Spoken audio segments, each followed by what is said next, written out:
Yes. Welcome back to the channel. If you're new here, make sure you like, share, and subscribe.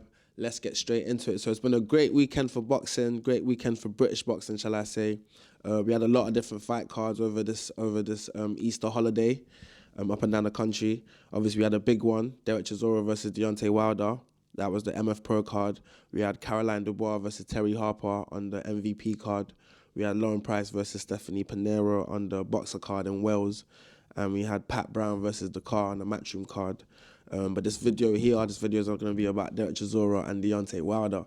So that card, no, I actually watched that one. I watched that one with the 505 on the live watch along.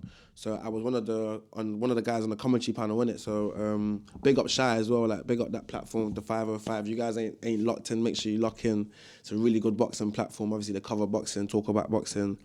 They do live watch-alongs, like events where like when it's like a big fight, they obviously get like a venue and you just go there, come and watch the fight with everyone, and then after the fight's done, it's like a party in it. So I think it's a really sick like concept. But yeah, big up Shy, big up the 505. So I was watching it live there. The card overall, I think the card was a decent card. If I'm keeping it real, I think the card was a decent card. We was having problems with the flipping. I don't know if it was just us, but I don't think I was seeing other tweets from people on Twitter saying like, oh, like the thing's lagging. Like we didn't really get what was going on. Like it just started lagging from like the later rounds of like Viddal's fight, I think, innit? But other than that, it was definitely like a decent card still. I can't lie. Like I was definitely entertained. But yeah, I'm gonna start with the main event: Derek Chisora versus Deontay Wilder. Overall, I think I'd say like it was entertaining for what it was, innit? Like it was definitely like a scrappy fight. It was two men like way past their primes, two old men way past their primes, in there just fighting, innit? Just having a little dust up, innit? Obviously, I can't lie. Wilder, the way Wilder was celebrating at the end, I didn't get why he was so gassed. I don't know whether it was just gassed that he didn't get knocked out or just gassed that like obviously he won or whatever, or this is like if you look at his record, this is a big win for him. Like if you actually look at Wilder's record, like who's actually beaten fought, like even though this is a way past his prime, Derek Chisora like is a decent name on his record, innit? I didn't get why it was celebrating like that though, because like what man was seeing, it was nothing to write home about, bro. Like it was nothing. Obviously, like don't get it twisted. Like he probably looked better than he has looked in his past few fights, like in terms of maybe like throwing a bit more. But this guy just does not throw his jab. He just does not use a jab. And when he does like throw it, like it's like he's just, I don't know what he's even doing with it. Like it's like he only uses his jab as like a range finder, like just to like keep it, like just to keep the fight at bay, or just use it as like a range thing, innit? Like he doesn't really throw his jab, doesn't throw a jab. Like I don't understand. Obviously, I do understand, and I was about to say I don't understand how he's got this far without never really using a jab. But I used to throw it a bit more back in the day, but it was never anything crazy. But he just always had the right hand in it, that right hand power. But he did try to throw it a couple times, and it did land a couple times. He landed a few decent uppercuts as well. But I wasn't really like impressed, like in terms of how either of them fought. But I wasn't going into this fight looking to be impressed, if that made sense. Like it wasn't really like a impress me thing. I just wanted to see where both guys are at. And obviously, Derek said obviously it's going to be his last fight. And me personally, I wanted Derek to win it. Obviously, he's a Brit. He's the where's he from? Zimbabwe, innit? Zimbabwean Brit. I did want Derek to win it. I'm not going to lie to y'all. I think he fought all right. Like I think he was only in it from the first like 2 rounds. After that, 2-3 rounds after that, I feel like he was just gassed. Like he was just fighting on his last reserves. Like I think he knows, and I think everyone who's probably involved does know, like, bro, I think it's time to hang up the gloves. A part of me feels like he might not hang it up though. I don't know why. Like even though obviously you're retiring on a loss, but it's like, bro, like how he looked in there, I don't think he needs to carry on. Like I don't think Derek needs to carry on. I think it's time to just do something else in boxing, innit? You can manage fighters. You can do something else. I'm sure you would have got paid a nice purse for this fight with Deontay. Even how you entered the ring, I'm sure you took the tube or something. Like we had bare people, like the public walking with you, and they're like, that was a nice little send off, bro. You sold out at O2. You done your thing, innit? I mean, obviously you lost, but you didn't get knocked out. This was a fight that everyone thought like there's no way he's gonna see 12, and they went to 12 minutes. So I feel like Derek, you can just call it a day now. You can honestly call it a day now. Man's happy with what you've done, like for British boxing. Man's happy with. To be fair, even as on this build-up week, I was even like thinking like, oh, it's crazy how when my man does retire, like when Derek does actually retire, hopefully this is actually that was actually his last fight. Like, there's not really another character like Derek that even fits that kind of role, like in people who are coming up now. Like, that's one thing I'm gonna say about obviously the old guard of like British fighters, not even just heavyweights. Like, I feel like they had more personality, or they're shown more personality. Do you know what I mean? Like, 'cause even like him pulling up to the the weigh-in or something in a tank with flipping Nigel Farage. Obviously, he's controversial and this and that, but like it drives conversation. Like, it makes conversation. Do you know what I mean? It makes headlines. It makes people aware of the fight, or aware that there's a fight going on, or aware of the boxer, or just aware of what's happening that probably wouldn't have knew if they didn't see that imagery or see that video in it. Obviously, it's controversial, but that's the whole point. I'm going to say that's the whole point of doing something like that. You're trying to spark conversation, whether it's controversy or whether it's just people talking about whatever. It brings more eyes onto the fact that, oh shit, my man's actually fighting on the weekend, innit? You know what I'm saying? And I feel like we don't have enough personalities, especially in the heavyweight division over here, that fit that kind of role that Derek does, innit? So when he does retire, a part of me feels like this is not going to be his last fight. When he does retire, obviously the game's defo like gonna miss that character that obviously Derek brings in it. But the fight overall was just very, very scrappy, very, very scrappy fight. Both of them were just throwing shots from like from like Mars, just out of range, just throwing it. There was even one part where I think Derek was like in the corner, like just like begging to be taken out, and then I think Deontay was walking to him and like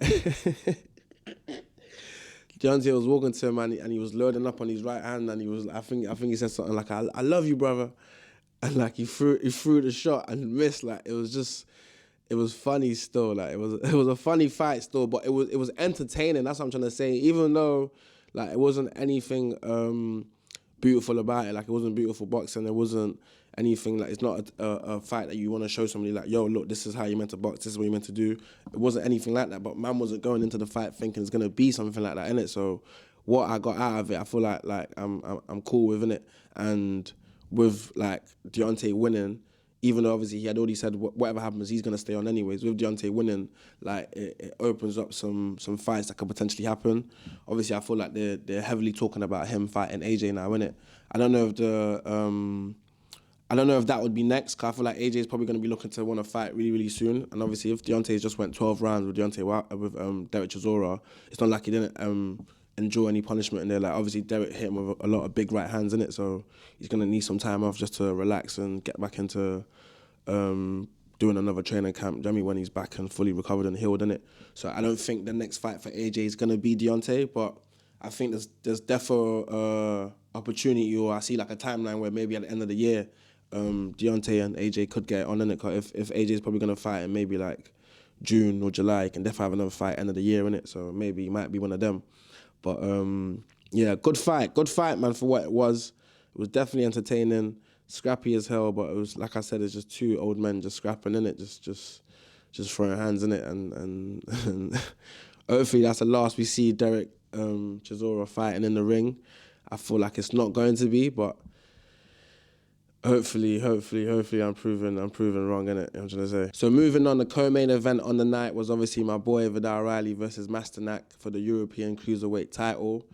Yo, that was a clinic from Viddal still. I can't really lie. Even everyone that I was watching the fight with was like, yo, like Viddal, this might be one of his best performances. Like he was clinical in there, absolutely clinical. Even when he started it off, I remember thinking, yo, he has started off hot. Like, he started off fast. Like, the pace he was fighting at, I was thinking, bro, like, this pace is mad. Do you know what I mean? And he kept it up for time. I think there was like I don't know whether it was like the 7th or 6th round where he took a round off just to relax a bit, but the pace he was still fighting at, even in the pace where he's relaxing, I was thinking, yo, like, this guy is fit, bro. Like, bro is fit, fam, car. To fight at that type of pace for 12 rounds, like with that type of intensity, and you're twitching all the time, twitching, moving all the time. Like, even though even though when you're doing that, you're not actually throwing shots, like mentally, like to be that it demands a lot in it. Like it's mentally taxing as well, even for your opponent as well.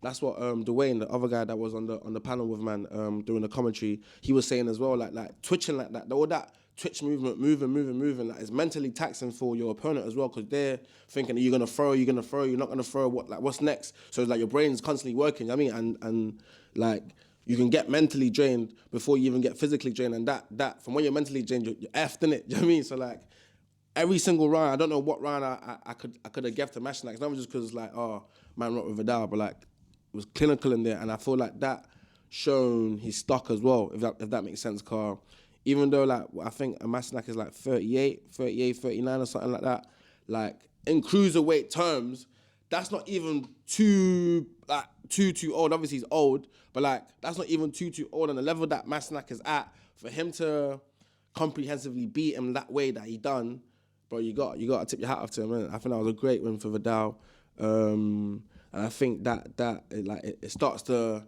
elevate his name into that conversation of like, alright, cool, like, bro, must be what the next couple fights, like we're gonna have to see like where he's at around the world. Do you know what I mean? Against the best of the best, innit? Cause I think right now, currently, Viddal's the best cruiserweight in the UK, like best cruiserweight in the country, innit? And obviously, I would love to see him fight Chris Smith next, hopefully. But honestly, that fight was an absolute clinic. Like his jab was crazy. Like he had like bro can throw so many different types of punches. Like it's mad. Like so like every single type of punch, like he's got it in his locker, bro. Like bro's just like it was actually mad. It was a very, very, very good fight. Very, very good fight. So I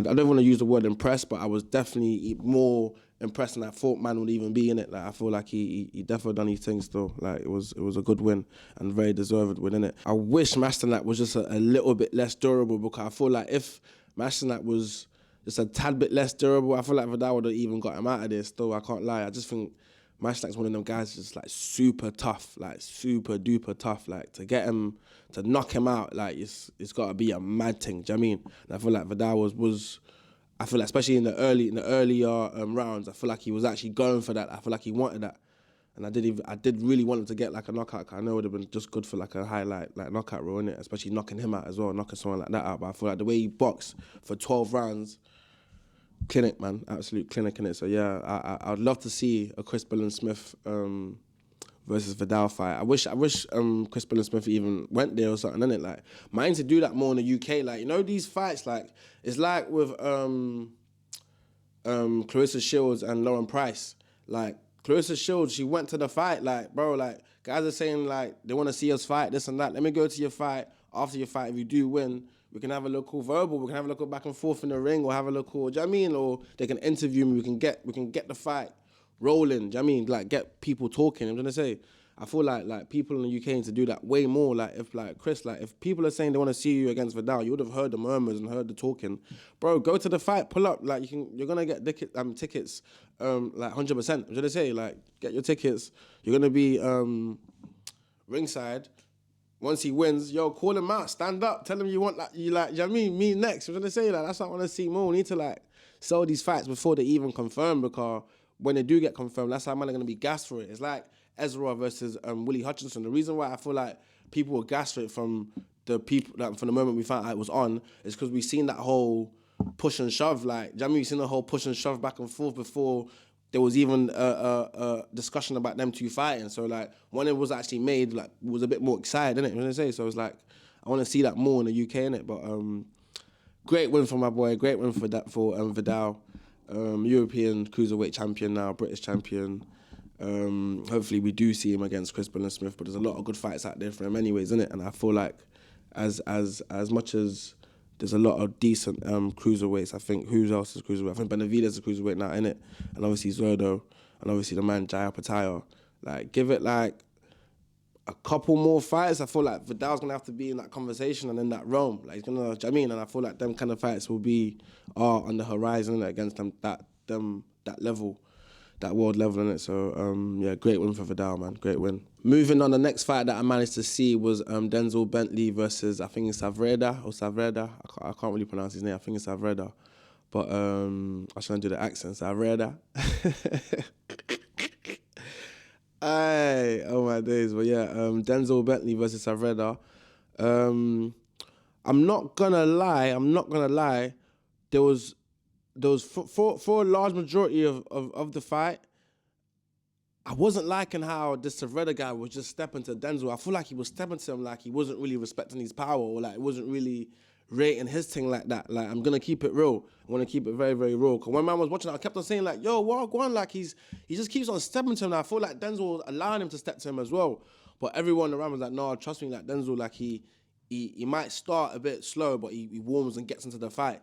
And obviously he definitely shown that in it. Definitely shown that. Because as the fight was progressing and going on, like he was getting more into it, and like the way my man was coming forward, he wasn't just coming forward and not getting anything in return. I feel like the first maybe like 2-3 rounds, like it felt like Denzel wasn't really landing the significance. No, let me not say that. I feel like it felt like Savreda was the one that was applying the pressure. Do you know what I mean? Like he felt like the one that was like going for the fight and taking the fight to Denzel. Do you know what I mean? And it felt as though like maybe Denzel was allowing him to take the fight to him a little bit, but like the grace is like at the end of the day, like he had been out of the ring for I think like 16 months, like prior to that fight. So it's like there's definitely gonna be ring rust, and obviously him himself, like it's a massive fight. Car, I'm sure. What is it? Is it like is this one like an eliminate? I can't even remember, man. I think one of them is either this one or the Viddal O'Reilly and Masternak fight. I think this one's for is it the WBO or something? I think WBO. But yeah. So yeah, I think like Denzel, I feel like the first earlier rounds, he was very, very, he wasn't forcing the action. That's what I'm gonna say. I'll just say he wasn't forcing the action, and Savreda was one taking the action to a minute and actually like just applying pressure, man. Like he was closing the distance. Like he wasn't trying to let there be any distance. Like, and I feel like Denzel was the one kind of like skating around the ring. But when he did get into the fight and realize, yo, the man's in this. Yo, he was giving some mad combinations, like giving some mad combos. Like Denzel's a very, very good fighter. Still, is very, very slick with it as well. Like he's way slicker than man fought in it. I think prior to this, I'd only seen maybe like two Denzel Bentley fights prior to this. Do you know what I mean? And I think one of them was even that loss to, is it Nathan Heaney? I think it's Nathan Heaney in it. So yeah, like I wasn't like, I didn't have like a mad high expectation of Denzel, but what man seen in there, especially to say that, all right, cool, you've been out the ring for 16 months. I think it was good, man. I think Denzel was good. Everyone that I speak to about boxing, the way they talk about Denzel is always in high regard. I've never met him myself, but I feel like it's always in high regard. I always say like good, what's it called, things about him, innit? So he seems like he's a sound guy, innit? It seems like he's a very, very sound guy. And by the sounds of it as well, there's been a lot of like unfortunate shit that's happened to him with this boxing stuff. Car him being out the ring for that long is not like his doing, innit? Like it's actually not his doing. I'm sure there was a lot of stuff with this whole Janabek stuff, innit? I'm trying to say. So I just hope like obviously with this win, he does get more fights and more fights frequently as well. And he does get looked after and appreciated for his actual talents, innit? I'm trying to say. So yeah, big up Denzel Bentley. Good win for him, innit? Good win, good performance, innit? And I'm glad he managed to actually stop the guy as well, innit? So moving on, the last fight that I did manage to see on the watch along was Matty Harris versus Franklin Ignatius. I'll keep it real. Prior to this, I wasn't actually aware of neither of them, innit? Like I hadn't watched a fight of neither of them, and I wasn't aware of Matty Harris. I know he was the favoured fighter going into the fight. Obviously, the other people that I was on the panel with said, "Oh, like Matty, like he's actually quite a decent boxer, innit?" I think he had only suffered one loss before. I think it was like a bad loss. I think it was like a KO or something, innit? So when I was going, when I'm watching it like with a blank canvas, like, do you know what I mean? And obviously, from what I've seen, I think the Matty Harris guy, he was decent still. He was decent still. Like, I think he knocked out Franklin in the second round. The knockout, it was sweet. Like, I think, was it a right hand? I think caught him with a little right hand with like a hook or something. I think it was like a hook. Like, got him straight, but it was straight on the button. Like, Franklin looked mad on the floor. Like, when he was on the floor, like, it looked like his eyes were about to pop out from him. I was thinking, no, like. I think that's mad, you know. I think them kind of knockouts where like when you're on the floor and you look like, yo, you're just out of this world, like you're not with us right now. It's just like, bro, how did it even get there? It was so early in the second round as well. But I think Franklin wasn't really super. I think he came in a bit too hot in it. Like it's like he wasn't really respecting Matty's like power or something, or respecting Matty's like abilities in it. Cause the way he came in, it was like the force he was coming into the punch was why I think he got knocked out like that, innit? Like, he wasn't really rolling with the punches, like, it was just like, yo, let's have a fight. So I don't think it was really rating it wasn't rating Matty's thing, basically, innit? But, yeah, good win, good knockout as well, nice little knockout. Hopefully we get to see him more. I think he's trained by, I think it's Peter Fury, innit? So he's in good hands. I think Peter Fury's a really good trainer. I rate Peter Fury anyways, innit? So hopefully, man, get to see more of Matty. He's made a little bit of a splash, a little bit of a statement with that win. I think I'll even follow them. I'm defo gonna be looking out for what's next when it comes to Matty Harris, innit? But yeah, that was all the fights that I managed to watch. It was a very decent card still, man. I definitely enjoyed myself. Obviously, I think more probably because of the vibe that man was in. Obviously, because man was with the 505, and it was nice watching the boxing with just a bunch of boxing fans, innit? I'm trying to say. So I did enjoy it in terms of like a spectacle. As for Deontay Wilder and Derek Chisora, hopefully, like I said earlier, hopefully Derek does bow out now and is 50 and done. Like, he's not gonna go for, I want to go to 55 fights now or something like that. Hopefully he is actually done with it. And Deontay, I feel like, yeah, there's a lot of fights that's probably opened up now that people wouldn't mind seeing, innit? Do you know what I mean? Not because he done something crazy in the ring, or like this is like some fantastic win or something like that. Just more so just on the name value, entertainment value, and just people just accepting that, cool, this is where these men are at, like, they're past it, but there's nothing wrong with these men still getting in with each other and creating big nights, innit? Like, big nights in boxing, innit? And I feel like that's what Deontay still got the ability to do, like, create big nights, big events, innit? Like, big commercial boxing nights, innit? Do you know what I mean? So, yeah, no, that's my thoughts on the whole card. Good card, like, good production, good everything from MF Pro as well. Like, to say that's their first thing, obviously I know they're backed by Misfits, innit? So Misfits have done how many fights prior, so they already have like a blueprint. But good statement, man. Good introduction into the British boxing space. Do you know what I mean? As a new promotion. Look forward to seeing more and what they've got coming next as well. But yeah, that's it for this video. I'm trying to think if there's anything else I wanted to talk about with the card, but I don't think there is. And if there is, I'll probably do another video. I need to do another video anyways about Deontay Wilder, innit? Because we've got a lot to talk about with my man and his potential fights that he could have, innit? But for this video, that is it. I feel like I was rambling on this one still. Guys, sometimes it's like that. But yeah, no, that's it for this video. If you got to the end, please make sure you like, comment and share. And give it a hype as well if the option comes up. Give it a hype, man. Hype my video for me, man. I appreciate you lot every single time. Love.